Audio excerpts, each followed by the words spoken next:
Bonjour tout le monde! Aujourd'hui, nous avons rencontré Marco Savard. En fait, Marco vit avec la paralysie cérébrale. C'est la cause la plus fréquente d'incapacité physique chez les enfants au Canada.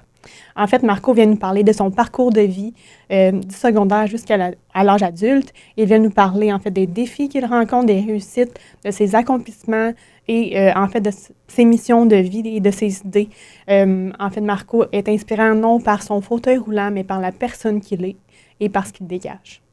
En fait, avant de vous laisser visionner cet épisode, j'aimerais remercier mes grands partenaires, dont Via 95 FM, la Fondation Santé Bécancour-Nicolet-Yamaska, que je parlerai à mes podcasts, et j'aimerais faire un petit coucou à Donald Martel, député de Bécancour-Nicolet, et le remercier en fait de m'avoir encouragé dans ce projet.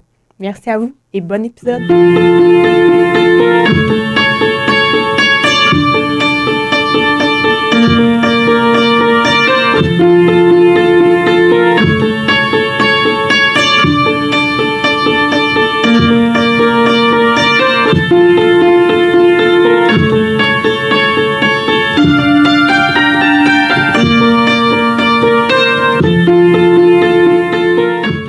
Bienvenue Marco à Handic Podcast. Handic Podcast!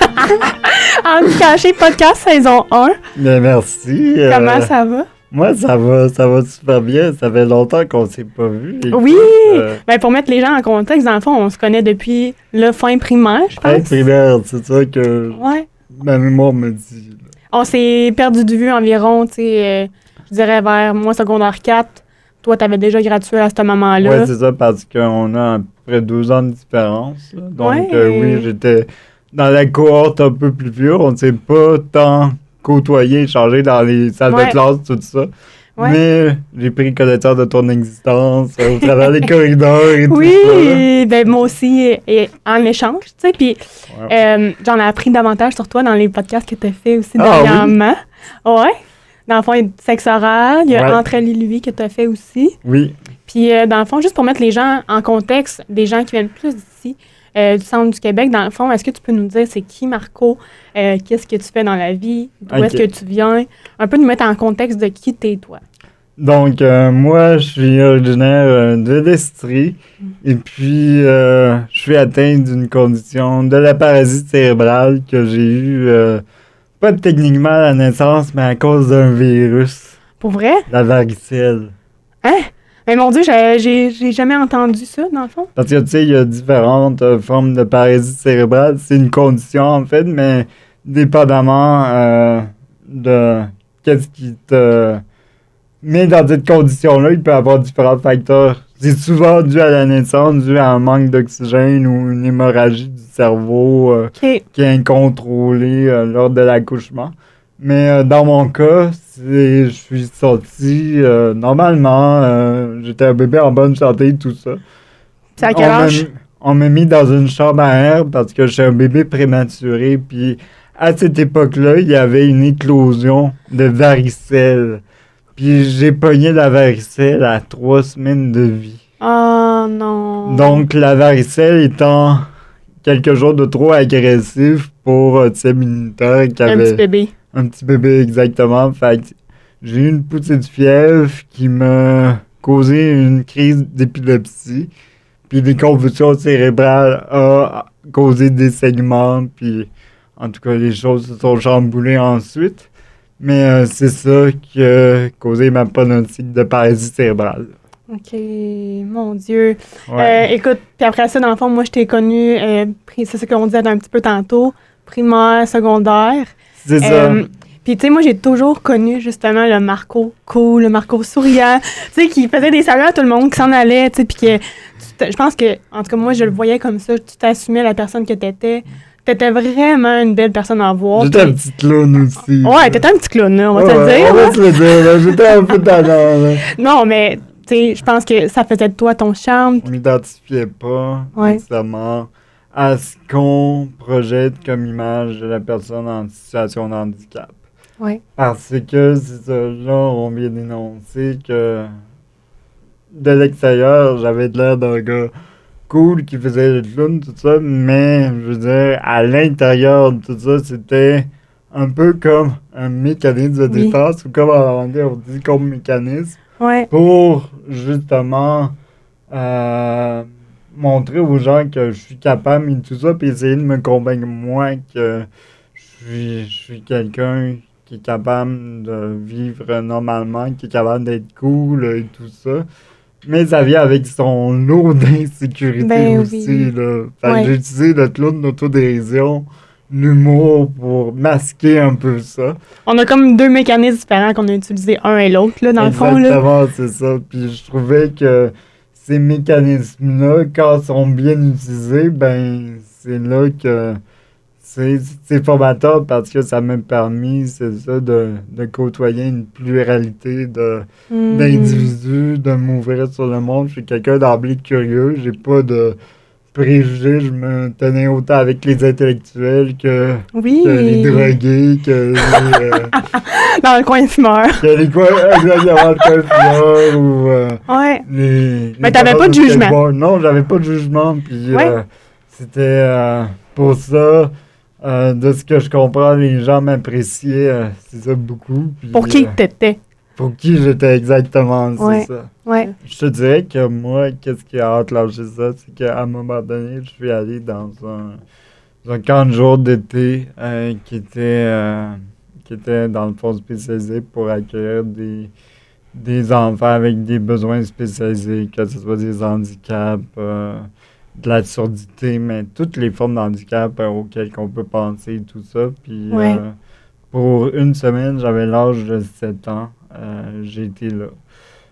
Puis mon constat que j'ai fait arriver là-bas, premièrement, j'étais incapable de communiquer avec les autres jeunes parce que les jeunes étaient soit non-verbales, déficients intellectuels. Mm. Il n'y avait pas personne avec mon profil, avec mon élocution, avec... Qui pouvait avoir une conversation avec toi Exactement, directement. je parlais plus, mettons, aux moniteurs Mhm. qu'aux jeunes de mon âge. Fait que, tu sais, l'image qui t'est imprégnée après ça est forte, puis tu dis, non, je veux pas avoir l'air de ça, là. Ouais. Puis c'est pas nécessairement le problème, c'est pas avoir l'air de ça, c'est comme, je m'identifie pas à ça, puis si les gens, en voyant mon fauteuil, me voient de cette manière-là, moi, je veux pas, là. Ouais, je comprends. Je comprends.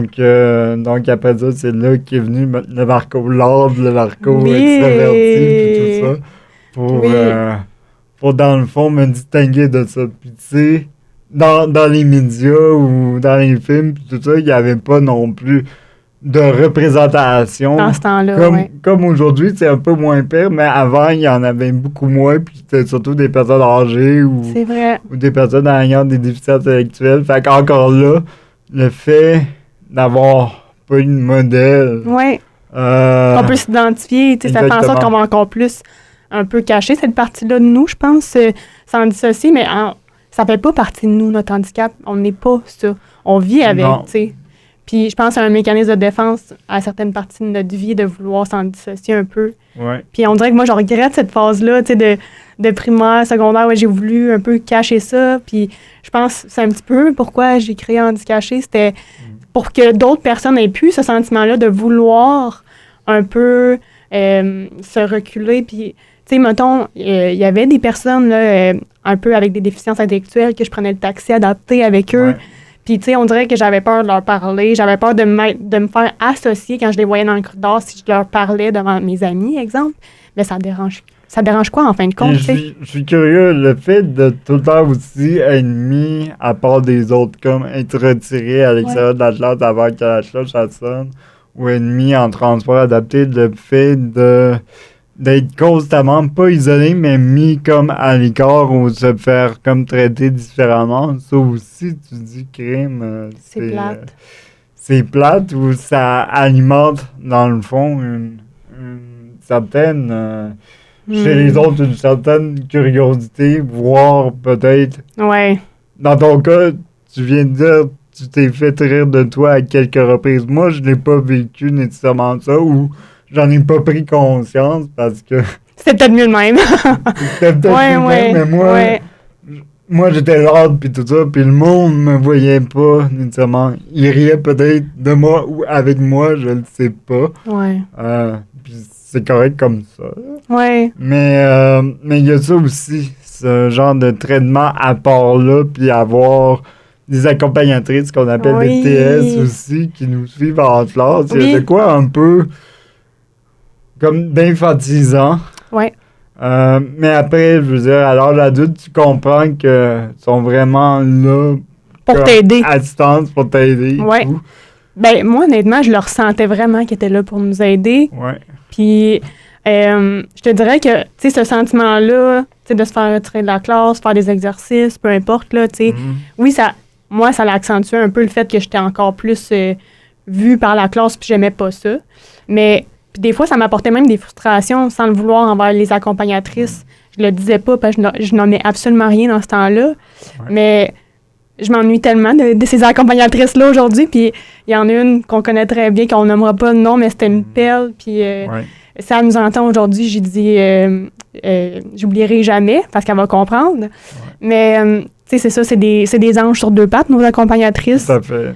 Puis tu sais, je pense qu'on est chanceux de les avoir. Puis quand j'ai vu que j'avais vraiment été éduquée comme un peu différente, c'est quand j'ai changé d'école secondaire. Ouais, okay. À l'autre école secondaire. À l'école qu'on a fréquentée, non? Ouais.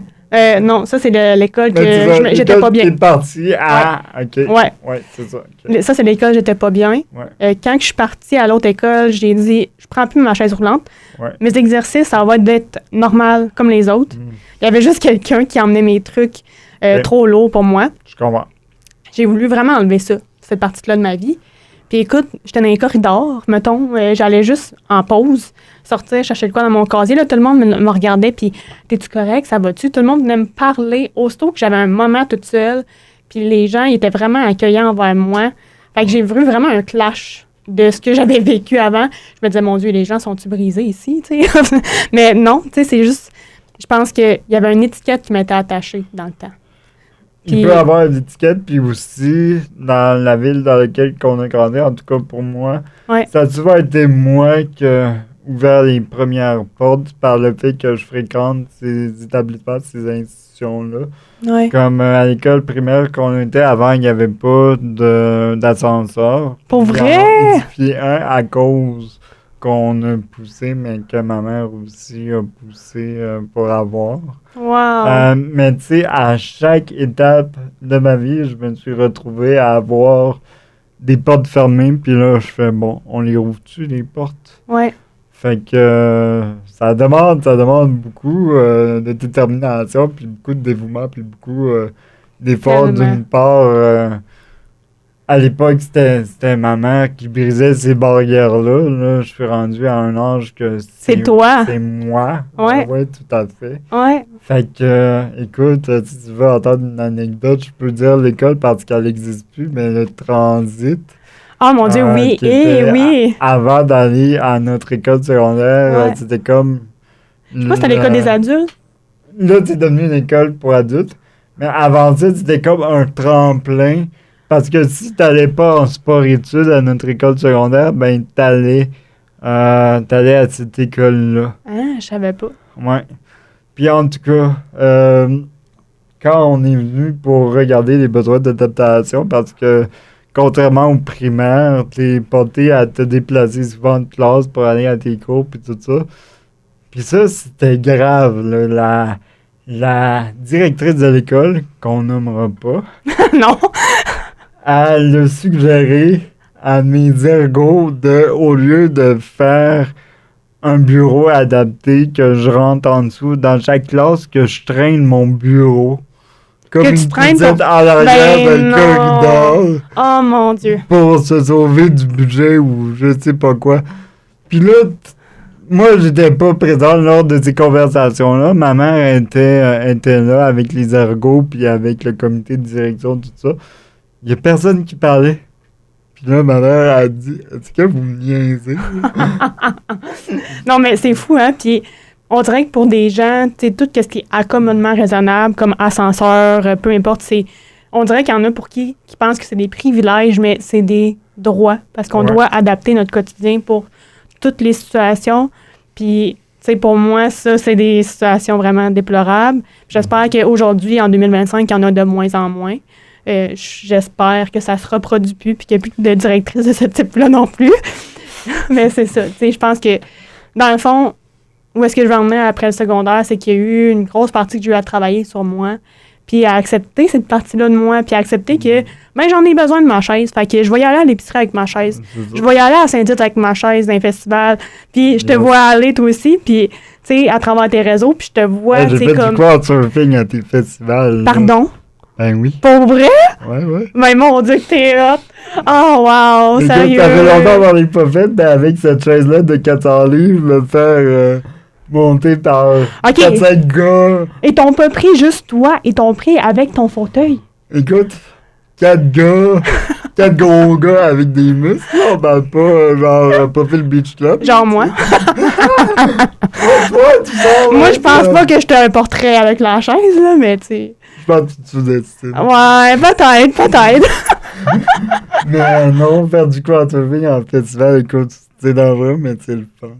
Oh my god. Ouais. Sérieux, je pense que c'est un rêve, mais en même temps, j'aurais peur. Puis une fois, j'en ai fait au Beach Club, puis le propriétaire du Beach Club, Olivier Primo, m'avait vu. Puis il m'a... En fait, voici qu'est-ce qui s'est passé. Après avoir fait du crowdsurfing, je me suis fait inviter par un homme dans les loges VIP en haut. Fait qu'ils m'ont monté en haut. C'est pas vrai? Rips de volonté, tout ça. Puis quand je sors de cette loge-là, il y a juste moi puis un Lee Primo qui croise contact. Puis dans le voie, il me dit « Yo, je t'ai vu faire du crowdsurfing tantôt, t'étais malade. » Puis là, on fait que j'en tout ça, on a pris une photo. L'équipe du Beach Club a pris une photo, a publié de ses réseaux sociaux. Puis quand je suis allé au cégep, c'était à l'époque que j'étais au cégep. Puis mon prof de français avait vu ma photo de Sam Hawk quelque part, puis il a décidé de l'encadrer puis de le mettre dans la salle pas d'études. Sérieux?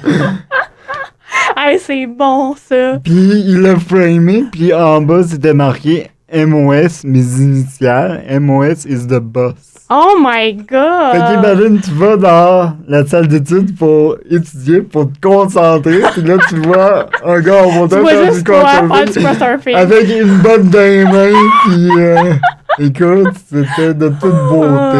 Wow! Mais t'es beau à voir là-dedans, justement, tu sais, de repousser tes limites personnelles, tu sais, tu continues de faire des sports. C'est quoi les sports que tu fais dans le fond en ce moment? Bon, il va falloir que j'aille plus qu'une main. Je peux te donner la mienne. Ouais, c'est ça. Mais je fais du ski alpin l'hiver, je fais du ski nautique l'été. Nautique? Nautique, ouais. Hein? Avec la Fondation des sports adaptés, ils ont développé un programme de ski nautique adapté. Wow!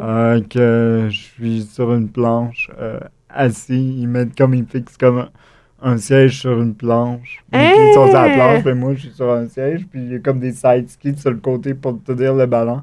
Puis on part. Là. C'est malade. C'est malade, là, pour vrai. Puis, fait que c'est ça, l'été, je fais ça, du ski alpin, l'hiver avec la même fondation. OK. Puis, fais-tu la natation aussi, je pense? La natation, ouais, ça, c'est plus dans ma ville. À la piscine municipale, je fais de la natation. Je fais aussi tout ce qui est entraînement de gym, musculature. Je fais des squats. Wow! Ben non! Ben oui. Tu fais des squats? Je fais des squats, ouais. Oh my god, as-tu des vidéos de ça? Tu vas pouvoir voir sur mon Instagram, j'en ai des vidéos. Est-ce que c'est Marco le Roulant? Marco.le.roulant. C'est ça. Ouais, Marco le Roulant. J'irai voir parce que j'ai manqué ça. Je vais aller voir ça, c'est malade. Ouais, c'est ça. Oh. Parce qu'à un moment donné, j'ai fait un plan d'intervention avec des physios puis des ergos au centre de réadaptation. Puis ils m'ont vraiment bâti un programme d'exercice de sorte que je puisse être plus en mesure de faire des manœuvres puis faire des transferts pour être autonome puis tout ça. Puis ça faisait partie de ces entraînements-là. C'est débile pour vrai, tout ce que tu entreprends puis tout ce que tu continues à faire. Puis, dans le fond, je me rappelle que dans un des podcasts, tu as dit qu'en 2024, ton mot, c'était résolution de mémoire. C'était... 2024, c'est réalisation. Réalisation, c'est ça, OK. Puis là, en 2025, est-ce que tu peux nous annoncer ton mot? Est-ce que tu l'as? Oui, je l'avais annoncé ces réseaux le 31 décembre, ou en tout cas en début d'année. Ouais. C'est bienveillance. Ah, C'est bienveillance, parce que je pense qu'en 2025, on a besoin de cette démonstration, cet acte de bienveillance-là. Puis maintenant, me donner matière à me réaliser, puis avoir gagné davantage d'autonomie, c'est... Je me sens équipé pour, c'est ça, redonner de ma personne et tout ça. ouais. Puis juste dans le corps qui vient de passer dans l'année, tu sais, je me donne, là, je vais à ton podcast, mais Oui. la semaine qui vient de passer, je suis allé donner, dans le fond, ma présence à une conférence à l'université de Sherbrooke pour parler de bien-être puis de santé sexuelle Wow. auprès d'étudiants en ergothérapie puis en physiothérapie. Puis avant ça, je suis allé à l'université de Montréal pour écouter les projets de recherche de maîtrise pour le programme d'architecture. OK. Puis c'était de donner mon input puis tout ça parce que le thème de cette année de maîtrise, c'est l'accessibilité universelle. Wow. Wow. C'est vraiment... Puis, qu'est-ce que je trouve vraiment cool de voir ces cohortes d'étudiantes-là qui vont devenir des professionnels puis qui vont agir à titre d'agent de changement pour changer des fois les mentalités, les Ouais. choses, puis avoir une meilleure compréhension de terrain Tellement. que les professionnels de l'époque avec qu'est-ce qu'ils avaient comme outil à Comme l'époque. outil, comme théorie. tu sais, Exactement. tout ça. OK. Puis sur le plan de l'architecture, tu sais, parce que l'handicap s'agit d'être plus quelque chose d'environnemental qu'une condition individuelle. C'est-à-dire, c'est un handicap, ça se traduit comme une incapacité qui découle d'un manque d'adaptation d'un environnement quelconque. Ouais. Puis en architecture, on a besoin de repenser à la manière que nos endroits Ah oui. sont designés, sont Ouais. conçus. Ouais. Qu'on parle des endroits publics, des unités d'habitation, des... Ouais. Puis on a du chemin à faire parce que là, je viens de m'acheter ma maison. Là. Hey, j'ai vu ça passer. Je peux enfin te écoute. dire félicitations. Je suis tellement. Quand j'ai vu ça, j'ai fait mon Dieu, sérieusement, là, tu fais. Tu sais, t'as dit qu'en 2024, c'est ton mot, mais ça Ouais. continue d'être ton mot quand même, les réalisations, puis tout ce que tu entreprends, c'est débile. C'est ça.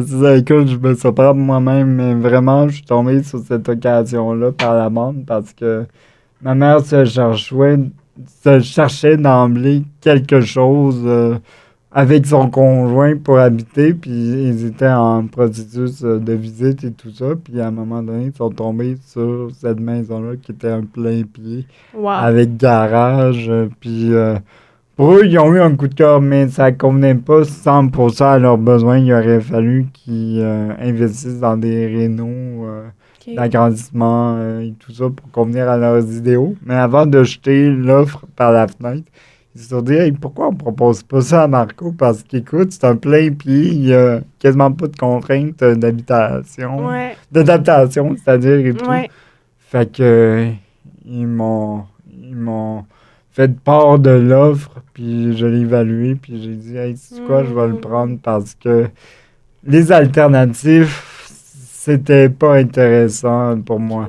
Juste pour mettre en connaissance de cause de l'audience, là présentement, mais bientôt je vais plus être chez ma mère, mais j'habitais encore chez ma mère.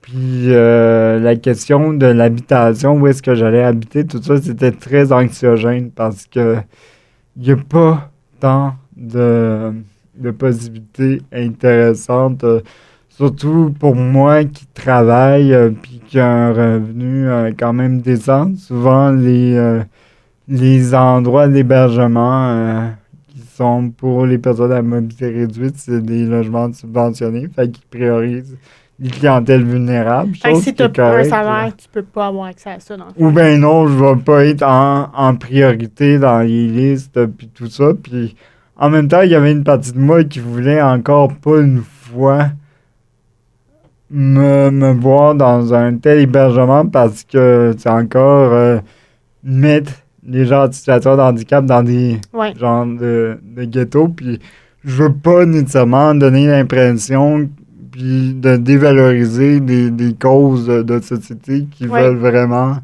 faire en sorte que les gens en situation de handicap aient le logement. C'est pas ça que je suis en train de dire, mais pour moi, encore une fois, de me retrouver dans une place où est-ce que je suis étiqueté, ça me tentait pas trop. Puis il y avait certains endroits aussi à Montréal, mais les listes d'attente, c'était comme des 2-3 ans. OK. Puis Dans le fond, comment tu vas... Est-ce que je comprends que tu vas être toute seule dans cette maison-là? Dans le fond, c'est ta maison à toi toute seule? Yes! Oh my God! Puis comment que tu vas adapter un peu ton quotidien pour les routines, tout ça? C'est quoi les aides, les services que tu peux avoir accès dans le fond? Donc, mes aides puis mes services à domicile, ils m'ont déjà été débloqués quand j'habitais encore, mais que j'habite encore chez ma mère. OK. Parce que ça a été quand même un lourd combat de quelques années, parce que tant et aussi longtemps que j'habitais avec ma mère puis qu'on partage la même adresse résidentielle, mais il la considère comme un proche aidant. Fait que parce que proche aidant, tu pouvais pas avoir accès à ça?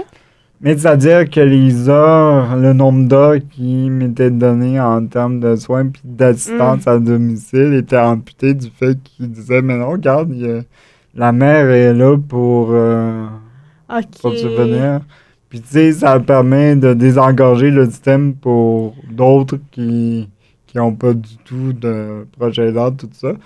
Mais c'est quand même mal réfléchi quand tu y penses.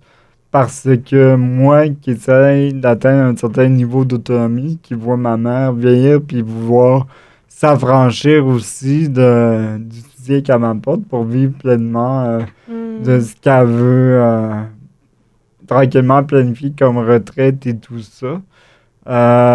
C'est pas viable de penser qu'elle va continuer de me toucher, qu'elle va continuer de m'assister dans mes tâches quotidiennes, tout ça. Fait que, mais tu sais, il n'y a pas de case administrative qui encadre ce figure de cas-là. Fait qu'il fallait encore une fois que tu ouvres une porte encore. J'ouvre les portes, que je fais valoir ça à mes travailleuses sociales. Puis après ça, c'est sujet à se faire présenter à des comités de décision. Puis c'est vraiment venir phraser les demandes de sorte que ça passe, mais c'est très ardu comme procédure. Comme procédure, puis ça peut...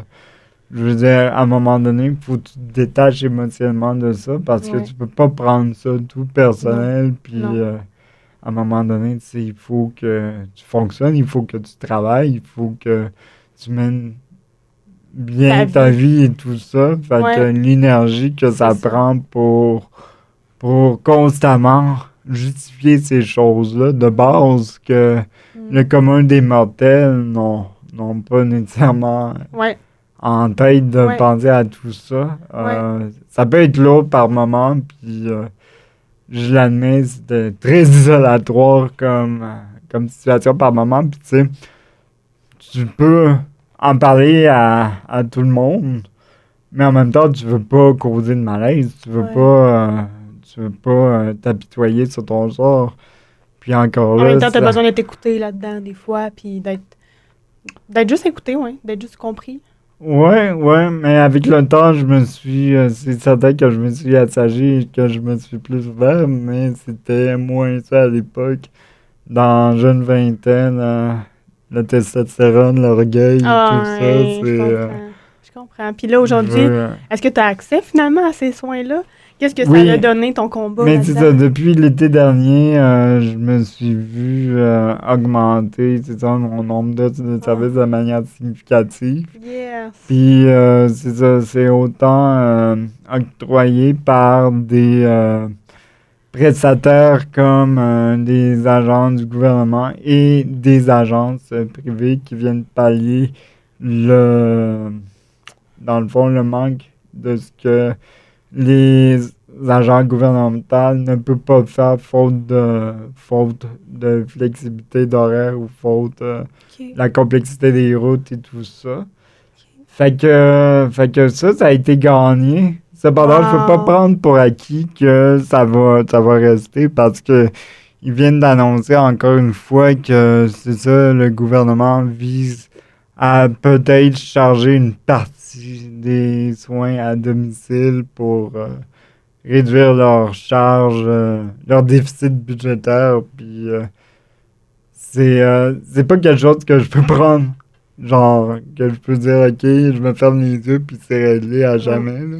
On s'entend que c'est des besoins de base pour toi, que ce soit répondu, puis que c'est quand même... tu sais, je veux dire, les gens qui sont capables de se laver tout seuls, qui sont capables de faire leurs besoins tout seuls, qui sont capables de faire tout seuls, je pense qu'ils n'ont pas la notion de cette importance-là, malheureusement. Puis je te souhaite de tout cœur que ça reste comme ça.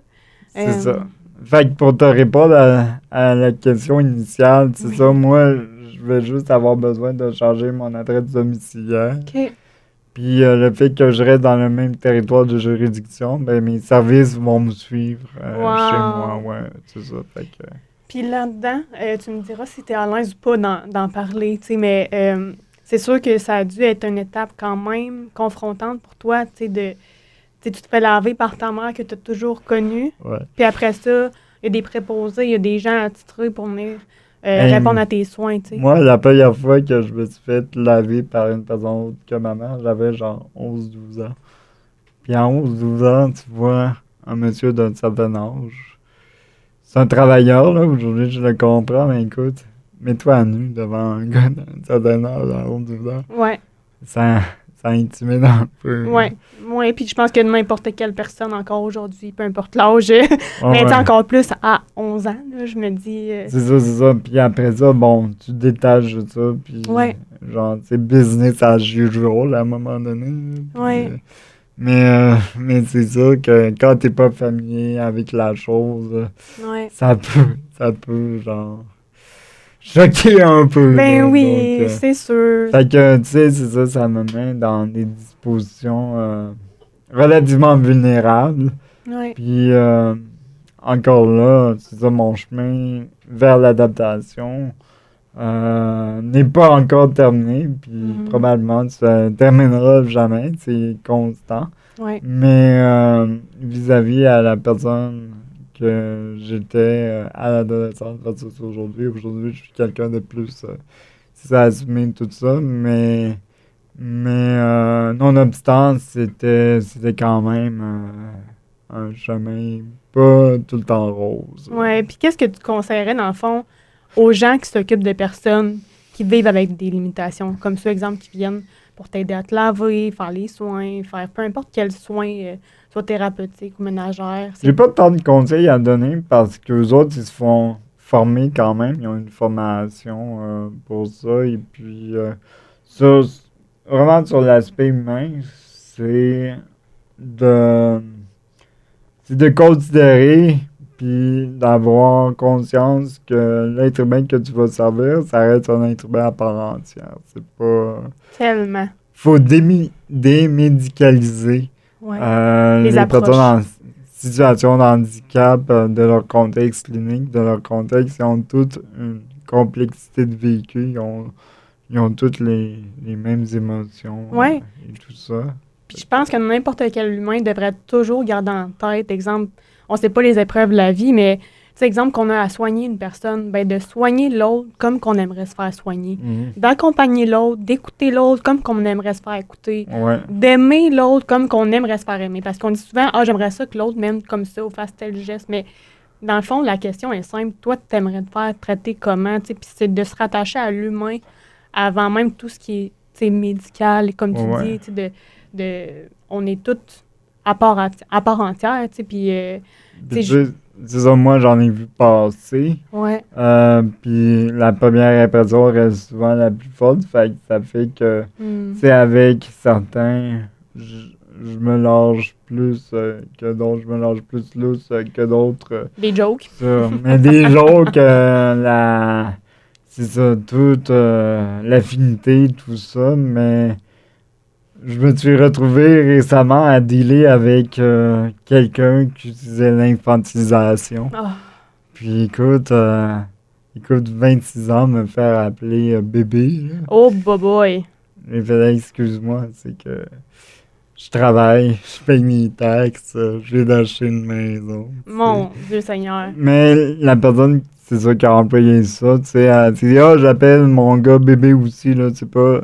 Elle était pas mal intentionnée, elle était juste très maladroite. Ouais. Mais j'ai dû quand même faire une intervention, tu sais. Il y a des choses que je laisse passer parce que j'ai ma Ouais. journée dans le corps. Ben oui.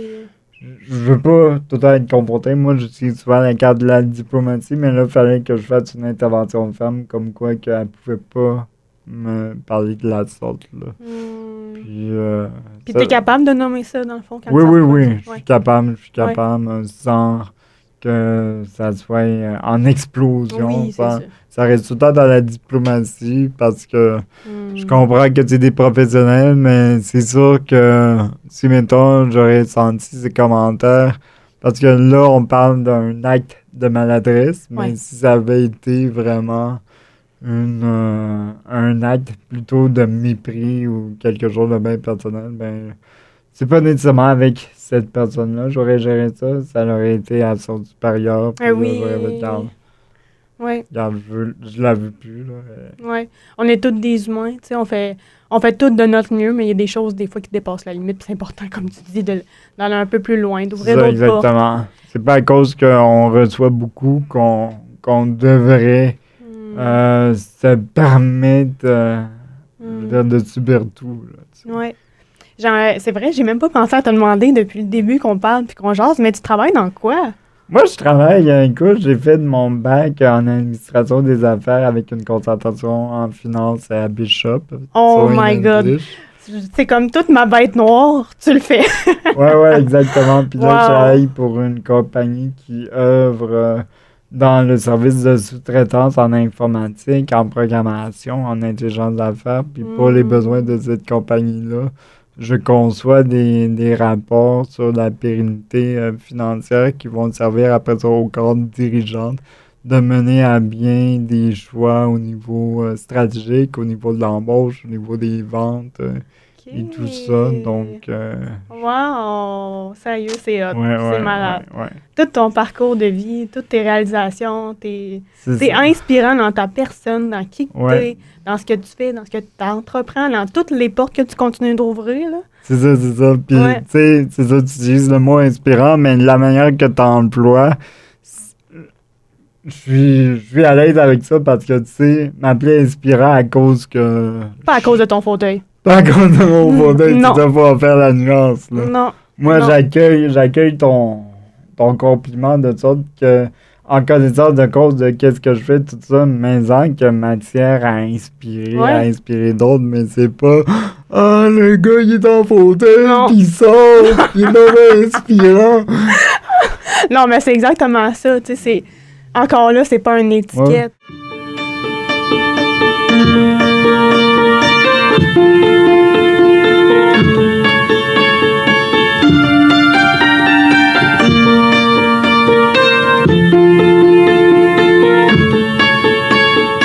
Petit moment d'interruption pour vous parler de la Fondation Santé Bécancour-Nicolet-Yamaska. Saviez-vous que Madame Danielle Gamelin, directrice générale de la Fondation Santé BNY, a été invitée à participer à l'émission Les Entrepreneurs à la télé communautaire de Cogeco. Donc, vous allez pouvoir trouver l'émission sur nous.tv Mauricie. Vous souhaitez mieux connaître la Fondation et son fonctionnement?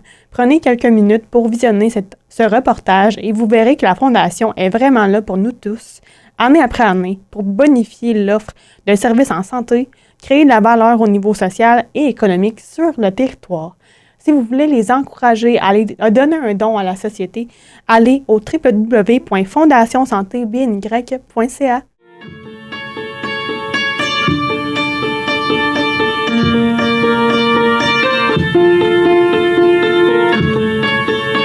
Est-ce que tu veux un peu parler avant d'entrer dans le moment d'impact de justement tes relations, tu sais, puis de tes amis, comment que qu'ils te voient, tu sais, puis comment que tu entretiens des liens de longue durée, exemple? Ben, c'est ça, dans le fond, c'est ça, je suis quelqu'un d'emblée, c'est ça, très social, très curieux, qui s'adonne avec une pluralité de personnalités.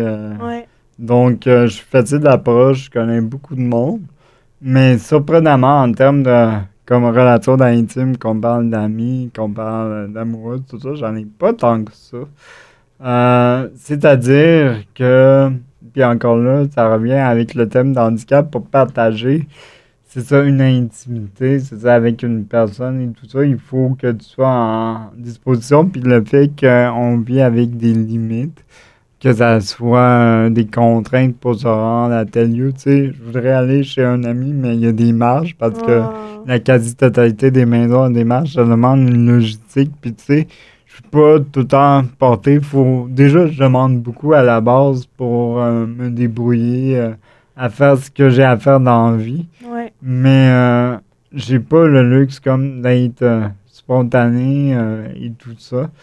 Ça reste que, tu sais, c'est ça, j'ai des amis proches que j'échange avec, puis que je peux avoir du fun, puis tout ça. Je peux avoir des conversations profondes, puis tout ça, mais vivre en l'intimité avec, c'est ça, une personne, pour moi, souvent, ça a été hors portée, puis c'est ça, on peut aborder la question de dating, puis tout ça, ça a été pour moi pas straightforward comme démarche, Ouais, là. C'est ça, ouais. c'est ça.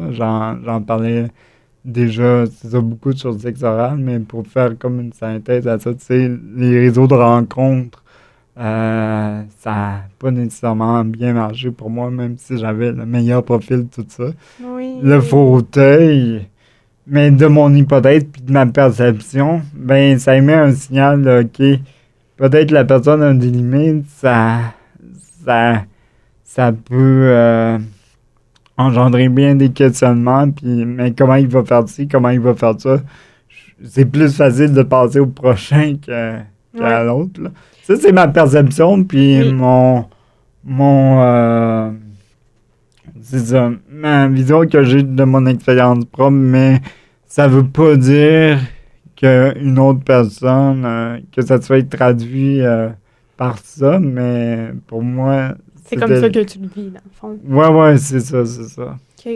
Puis, dans le fond, j'ai envie de te demander, tu sais, si tu aurais un conseil justement à donner aux gens pour pouvoir peut-être permettre à d'autres de vivre cette proximité-là, cette intimité-là, c'est quoi qui manque à la société? C'est quoi je dirais, il n'y a pas une solution, il doit y en avoir plusieurs. En effet, c'est une question très complexe, puis dans une société qui devient de plus en plus individualiste, puis parce que, tu sais, il y a quelque chose, il y a un constat que j'en fais, c'est que notre génération est aux prises avec, je veux dire, autant que, je veux dire, notre agentivité, notre agency, on en a beaucoup plus que nos parents, genre l'art de s'approprier les choix et tout ça. Ouais. Euh, ça fait que, tu sais, une personne, c'est ça, comme moi, vivant avec cette situation de handicap-là, j'ai pas tant eu recours à cette agentivité-là par le passé. Mes choix d'études, mes choix de carrière, mes choix de vie ont tous été tournés autour de, OK, comment je peux minimiser mes inconforts puis augmenter mon confort parce que, Ouais. rendu là. Mais est-ce que c'est ça que je veux vraiment? Puis je suis pas en train de dire que j'ai des regrets, là. Ouais. Je suis fier d'avoir accompli ce que j'ai fait là. Je comprends. Mais si, c'est ça, je m'écoutais ou ne serait-ce de penser à qu'est-ce que je veux dans la vie, ben, je suis pas capable d'y répondre parce que il est constamment en dissonance avec, je veux dire, la réalité de terrain, puis j'ai pas le choix de considérer cette composante-là. Ouais. Puis là, je trouve les mots pour le dire parce que c'est des mots que j'ai acquis dans mon vocabulaire, mais c'est très dur de les faire comprendre puis les verbaliser aux autres alors que les autres ils ont tous d'autres préoccupations de vie, là, tu sais. Ouais. Ouais. Fait que, Qui sont légitimes aussi, mais c'est ça ta réalité à toi, Ouais. puis tes préoccupations à toi, tu sais. ouais. Fait que, Mais c'est beau quand même de voir tout ton cheminement puis ton processus là-dedans, puis comment que, veux pas, on dirait que t'as une vieille âme, moi j'appelle, là, tu sais, t'es sage dans ce que tu dis, ouais. puis je pense que une de tes missions de vie, en tout cas de comment je te vois aller ces temps-ci, c'est de sensibiliser les gens Ouais. à certains sujets, normaliser un peu ton quotidien, puis... Mais c'est d'apporter une conscience collective parce que j'ai eu une très bonne question quand je suis allé faire participé à ma conférence à l'université de Sherbrooke, on me dit « OK, c'est bien beau tout ça, mais pourquoi on devrait s'attarder ou s'intéresser à la question du bien-être des gens en situation de handicap? » T'as eu cette question-là? J'ai eu cette question-là, mais c'était pas posé de manière arrogante. OK. Mais la personne était même mal à l'aise de me la poser, mais je veux dire, c'était une question pure. Puis, tu sais, j'aurais pu mal le prendre, mais je l'ai pas pris parce que je comprenais, dans le fond, l'essence de cette question. Mais à ça, je réponds que pourquoi, dans le fond, qu'il faudrait avoir un intérêt à cause que ça nous concerne tous. Parce que les gens oublient parfois, ils associent le handicap à, je veux dire, le vieillissement, puis aux personnes âgées, puis tout ça. Mais du jour au lendemain, on peut avoir un accident ou on peut avoir une maladie ou un virus qui nous contraint dans une situation de la chose. Tellement. Puis si tu te retrouves là-dedans du jour au lendemain ou sur une période prolongée, tu voudras, je veux dire, tu voudras savoir, tu aimerais savoir que les gens ont un intérêt, la société a un intérêt à s'attarder à ces questions de rendre, je veux dire, l'environnement plus accessible, puis tout ça. Fait que quand je me prononce devant des cohortes de professionnels là-dessus, je les amène à être conscientisés de cette réalité-là, puis ça va faire en sorte qu'on va... C'est totalement vrai. Ouais. Totalement vrai. Puis tu parlais des relations tantôt aussi, puis tu sais, je le souhaite tellement que tu puisses rencontrer quelqu'un comme j'ai rencontré ici à Handicaché Podcast. Il y a un couple qu'on a vu ici. Dans le fond, tu parles justement d'accident, puis c'est tellement vrai, là. On va le voir, c'est Kevin Gamelin, dans le fond. Okay. Lui, il a un accident de motocross, il est tombé en fauteuil roulant. Il n'est pas tombé en fauteuil roulant, je ne sais pas comment l'exprimer, mais bref, maintenant, il a besoin d'un fauteuil roulant parce que, bref, il est paralysé, je pense, au niveau du tronc. Puis, tu sais, il a réussi à se faire une blonde qui, elle aussi, est venue ici pour sensibiliser les gens à ce sujet-là, puis à pousser les gens à voir au-delà de l'handicap, du symbole. Puis elle a dit, moi, j'ai tombé en amour avec ce gars-là, tu sais, par la chimie qu'on avait ensemble, par les échanges, puis tout ça. Fait que moi, je te souhaite tellement de rencontrer des gens qui vont connecter avec ton Marco, le Marco que tu as à l'intérieur de toi, parce que tu mérites d'être connu, tu mérites d'être aimé, puis vraiment, là, sincèrement... Pour me faire aimer, ça, je le ressens beaucoup dans mon entourage, puis par les personnes que je côtoie, tout ça. J'ai pas non plus, je me suis détaché à avoir un idéal outil de relation. Ouais. Parce que si je devais choisir un mot pour caractériser, c'est ça, mon cheminement vers l'acceptation, c'est le détachement. Le détachement qui se traduit par une lâcheté, de lâcher ses ambitions, mais un détachement de dire, OK, j'avais ça d'idéaliser, maintenant, la réalité sur le terrain, je me détache de ça, ça veut pas dire que... C'est un lâcher-prise. C'est un lâcher-prise, exactement. Exactement. Puis, tu sais, on normalise, c'est ça, les relations, que ça doit se vivre en couple, puis tout ça. C'est ça, moi, tu sais, j'ai pas nécessairement d'attachement à une idée spécifique. Moi, dans le fond, je suis juste ouvert aux occasions. Oui. Je suis juste ouvert aux occasions, puis j'ouvre la porte aux occasions, puis il arrivera ce qui arrivera par le fruit de les gestes, puis des occasions que je me porte à vivre. Fait que... Oui, puis je pense qu'il faut voir l'amour aussi sur toutes ses formes, là, tu sais. Je veux dire, c'est vaste, l'amour. Fait que, tu sais, je pense qu'il faut voir chaque petite occasion où est-ce qu'il y a de l'amour, puis la prendre pour soi, puis se donner du bonheur, tu sais. Fait que, écoute, on est déjà rendu à la quasiment fin de notre entrevue ensemble. On a vraiment beaucoup de chemin à rattraper ensemble, là, mais dans le fond, j'ai une dernière question à te poser. Oui. Si tu aurais un mot à associer au terme de la différence, ça serait quoi? Un seul mot, là. Un seul mot. Pas le droit de tricher. Un seul mot. C'est top. Opportunité. Opportunité.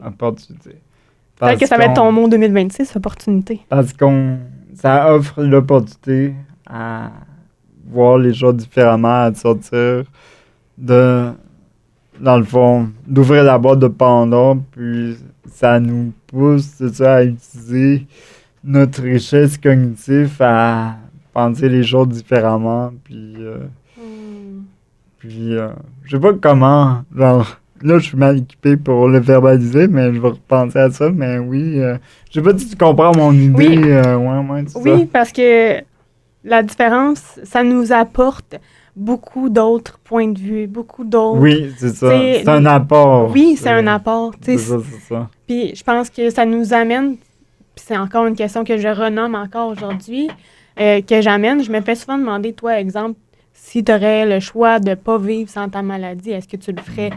Puis je réponds non. Avant, j'aurais répondu oui, tu sais, quand j'étais pas bien avec moi-même. Mais aujourd'hui, non, parce que ça fait la personne que je suis. Aujourd'hui, ça l'a fait ma force, ça l'a fait comment j'essaie d'apprécier chaque petit moment de la vie. Ça a forgé quelque chose en moi que je pense que je ne serais pas si je ne l'aurais pas. Il faut, dans le fond, pour notre propre santé d'esprit puis tout ça, il faut se trouver un sens à nos malchances. Puis des fois, c'est difficile de trouver matière, mais si on le fait pas, c'est ça, on a le choix entre continuer de s'apitoyer sur notre sort, puis être dans la victimisation, puis subir.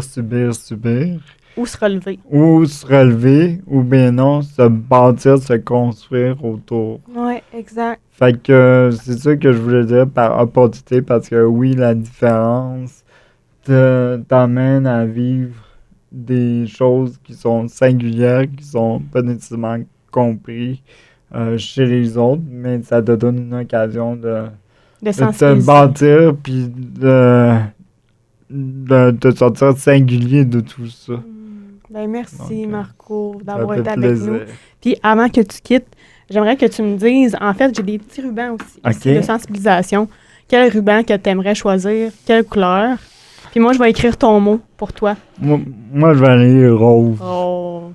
Il y en a pas beaucoup de rose en plus. Mais j'aime le rose. Oh, wow. Fait que moi, je vais écrire ton mot dessus. Parfait. Et tu vas avoir marqué Andy Caché podcast. Je vais pouvoir te garder avec moi après dans mes souvenirs. Fait que merci à toi de t'être déplacé. Hey, ça fait plaisir. Merci à toi de t'être ouvert avec nous. Puis je suis tellement contente de t'avoir revu puis d'avoir pu rejaser. Puis je pense qu'on aurait pris toute l'après-midi si on aurait pu, là. Ouais, c'est ça. Je pense qu'on est encore dû pour un catch-up, là, puis poursuivre la conversation à un autre moment donné. Mais ça me fait plaisir. Vraiment. Puis encore une fois, merci d'avoir m'avoir offert ta plateforme pour te parler aujourd'hui des vraies choses. Merci, Marco. Puis merci à tous nos auditeurs. Yes.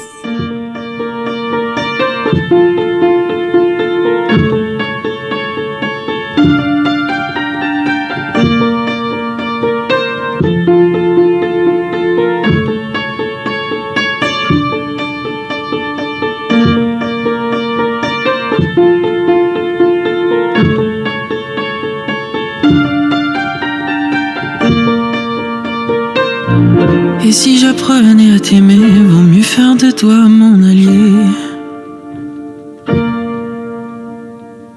Peut-être qu'il n'y a pas de distance entre les gens et ma différence.